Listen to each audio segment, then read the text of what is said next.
Assalamualaikum and good day everyone. I am Amain Bangon Pendatun and today I'm going to solve the two given problems. So our problem is to find the perimeter. So since our area is given the 36 meters squared and our width is 4 meter.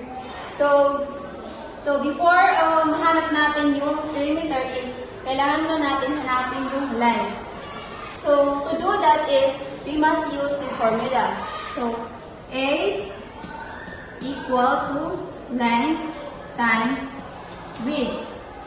So our area is 36 meter squared and equal to length times 4m. So we must divide the both sides. 4m. So 36 divided by 4 is 9m. So kailangan natin i-cancel out yung 4m kasi pareho lang sila. So ang natira is length. So since nahanap na natin yung kanyang length, which is the 9m is, dito yung kanyang length, 9m. Ngayon, isusolve na natin ang kanyang perimeter. So, this is the formula. AB plus BC plus CD plus AD. Then, P equals to, ang ating length is 9m. So, ikakopy lang natin yung kanyang length. 9m plus, so ang ating width is 4m. 4m plus 9m plus 4m. So, kailangan nun natin i-plus itong lahat. So, 9 plus 9 is 18. And 4 plus 4 is 8. So, the answer is 26 meter. And that is the final answer. So, let's proceed to our next problem. Ang ating problem dito is to find the perimeter. So, ang nabigay lang dito is yung area niya. Yung 81 meters squared. And hindi nabigay yung length and width.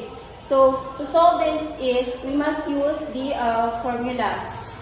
A equal to S squared. So, ang ating area is 81. We must use the square roots. 81 meters squared equals to S squared.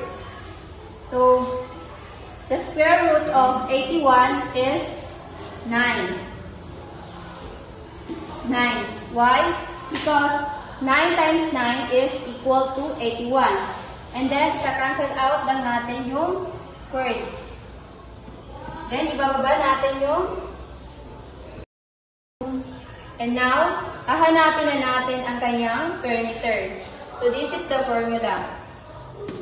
Perimeter equals to AB plus BC plus CD plus AD.